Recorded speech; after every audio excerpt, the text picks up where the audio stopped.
اس میں کسی اجمیر والے کا ہاتھ نہیں ہے، بدایوں والے کا ہاتھ نہیں ہے، کچھوچا والے کا ہاتھ نہیں ہے، پھلواری شریف کا کوئی بھی بابا ابھی تک تیرے کوئی کام نہیں آیا ہے، یہاں تک پہنچانے والی ذات اسی اللہ کی ہے، اس لیے عبادت کے لائق بھی صرف وہی ہے۔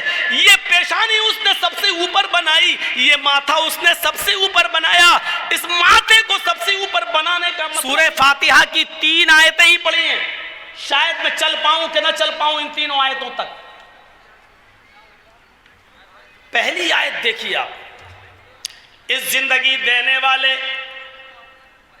رب کی طرف سے جو پہلی آیت سورہ فاتحہ کی بسم اللہ الرحمن الرحیم کے بعد جو شروع ہوتی ہے قرآن کی، وہ یہاں سے شروع ہوتی ہے الحمدللہ رب العالمین۔ پہلے اس لفظ کے اوپر غور کیجئے، رب العالمین۔ زندگی دینے والا کہتا ہے کہ زندگی ہم نے دے دی ہے، اس زندگی کی پرورش بھی ہم کرتے ہیں۔ تمام تعریفیں اس اللہ کی بیان کرو جو دونوں جہان کا پالنہار ہے۔ زندگی اس نے ہمیں اور آپ کو دی، زندگی کافر کو بھی دی، زندگی غیر مسلموں کو بھی دی، زندگی یہود و نصارہ کو بھی دی، اور زندگی جانوروں کو بھی دی، زندگی بچوں کو بھی دی، زندگی دوست کو بھی دی اور زندگی دشمن کو بھی دی، زندگی اپنے اوپر ایمان لانے والوں کو بھی دی اور زندگی اپنے اوپر ایمان نہ لانے والوں کو بھی دی۔ دی یا نہیں دی؟ دیکھ لیجیے آپ۔ کیا تم تعریف کرو گے؟ مولانا جرجیس بہت اچھا بولتے، مولانا فلاں بہت اچھا بولتے، ارے ان کی تقریر۔ آپ لوگ تو جلسہ سننے نہیں، نمبر دینے آتے ہیں۔ یہ پہلا جلسے میں یہ پہلا اسٹیج ایسا ہوتا ہے جہاں مولویوں کا فیصلہ پبلک کرتی ہے، جہاں قرآن و حدیث نہ جاننے والے لوگ نمبر دیتے ہیں کہ پہلے نمبر پہ کون سے مولانا اچھے رہے، دوسرے نمبر پہ کون سے اچھے رہے، تیسرے نمبر پہ کس کی تقریر اچھی ہوئی۔ یہ پہلا ایک ایسا منچ اور پہلا ایک ایسا اسٹیج ہوتا ہے جہاں ہم جیسے مولویوں کا فیصلہ ان پڑھ اور جاہل عوام کرتی ہے کہ پہلا نمبر کس کا، دوسرا نمبر کس کا، تیسرا نمبر کس کا۔ ایک اکھاڑا بنا ہوا ہے، یہ ایک دنگل بنا ہوا ہے، جلسہ۔ مولویوں کی تقریر کے فیصلے آپ کرو گے، علماء کے جلسوں کے فیصلے آپ کرو گے کہ پہلے نمبر پہ اچھا کون بولا، دوسرے نمبر پہ اچھا کون، ہاں سب سے اچھی تقریر ان کی رہی، اس کے بعد اس کی رہی، اس کے بعد اس کی رہی، آپ نمبر دیں گے؟ قرآن و حدیث کو نمبر دیے جائیں گے؟ ذرا سوچیے آپ، کیا تعریف کرو گے؟ تعریف تو اس رب کی ہے۔ الحمدللہ، تمام تعریفیں اللہ کے لیے ہیں۔ کس اللہ کے لیے؟ رب العالمین، جو رب العالمین ہے۔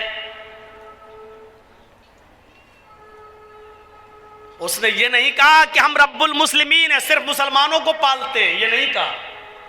اس نے یہ نہیں کہا رب المتقین، ہم صرف متقیوں کو پالتے ہیں، جو ہم سے ڈرے گا ہم اس کو روزی دیں گے، نہیں۔ اس نے یہ بھی نہیں کہا وہ رب العالمین ہے، رب الانس بھی ہے، رب الجن بھی ہے۔ وہ جس طرح مسلمانوں کو کھلانے اور پلانے والا ہے، اسی طریقے سے غیر مسلموں کو بھی کھلاتا اور پلاتا ہے۔ جس طریقے سے ہمیں اور آپ کو روزی اور روٹی دیتا ہے، اسی طریقے سے وہ یہود و نصارہ کو بھی روزی اور روٹی دیتا ہے۔ جس طریقے سے وہ ہمیں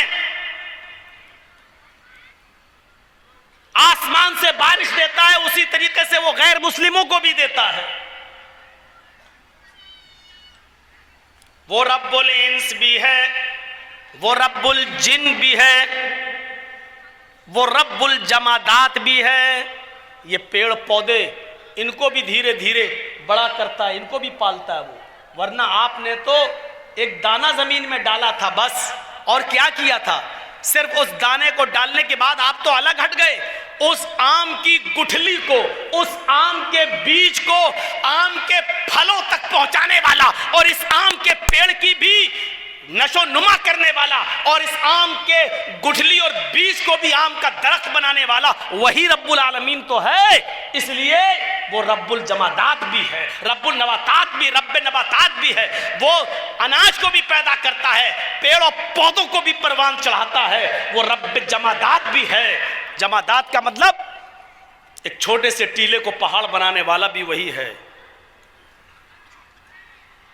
ان کی بھی وہ پرورش کر رہا ہے. اگر زمین سے کوئلہ نہ نکلے, زمین سے پیٹرول نہ نکلے, زمین سے خزانے نہ نکلیں, تو آپ بتائیے کیا کریں گے؟ صرف ایک چیز سوچ لو, اگر اللہ نے زمین نہ بنائی ہوتی, مجھے بتاؤ کہ ہم آج کہاں ہوتے, کیا حیثیت تھی ہماری؟ صرف رب کی ایک نعمت پر غور کر لو, ساری نعمتیں ایک طرف رکھ دو, ساری نعمتیں ایک طرف رکھ دو, جبکہ اللہ کی نعمتیں اتنی ہے کہ تم گن نہیں پاؤ گے. ان تعدوا نعمت اللہ لا تحصوها. میرے بندوں, میری نعمتوں کو, میری کرپاؤں کو, میرے انعامات کو, میرے تحائف کو, میرے گفٹس کو اگر تم گننا چاہو تو گن نہیں سکتے.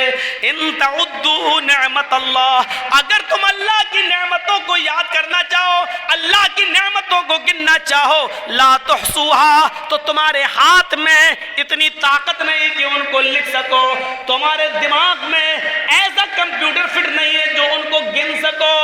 اللہ کی نعمتیں اتنی زیادہ ہیں کہ تم ان کو گن نہیں سکتے, شمار نہیں کر سکتے. اتنی زیادہ نعمتیں, ان تمام نعمتوں کو ایک طرف رکھ دو, صرف ایک نعمت زمین کو لے لو. ذرا سوچو کہ اگر اللہ نے زمین نہ بنائی ہوتی تو کیا ہوتا؟